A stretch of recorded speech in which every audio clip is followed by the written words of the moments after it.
Operaturi involuti fl-iskema ta' trasport b'xejn tal-iskejjel mhumiex qed jitħallsu. Diversi sewwieqa qed jgħiddu li jwaqqfu s-servizz tagħhom sakemm il-kwistjoni ma tiġix solvuta. L-operaturi u s-sewwieqa li tkellmu mal-Gazzetta Times of Malta qed jinsistu li għalkemm kienu qed iwasslu l-tfal minn u lejn l-iskola kuljum mill-bidu tas-sena skolastika, kienu għadhom ma tħallsux ta' dan. Fil-fatt kien hemm xi sewwieqa li infurmaw lill-ġenituri li jistgħu ma jibqgħux f'pożizzjoni li jipprovdu dan is-servizz. Dan minħabba li apparti li mhux qed jitħallsu qed joħorġu l-flus huma minn buthom għal fuel u biex ikopru l-ispejjeż. Kuntratturi saħqu li kienu qed jitħabtu biex iħallsu lis-sewwieqa minħabba li ma kinux qed jieħdu l-ħlasijiet tagħhom mill-gvern. L-iskema ta' trasport b'xejn bdiet għall-ewwel darba f'Settembru.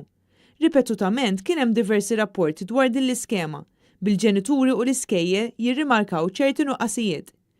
Ġranet qabel ma l-iskejjel fetħu l-bibin tagħhom kien hemm madwar 800 student jistennew għal post fuq minibus. L-operaturi saħqu li l-konsegwenza ta' dan kollu u nuqqas ta' pjanar meħtieġ mill-gvern.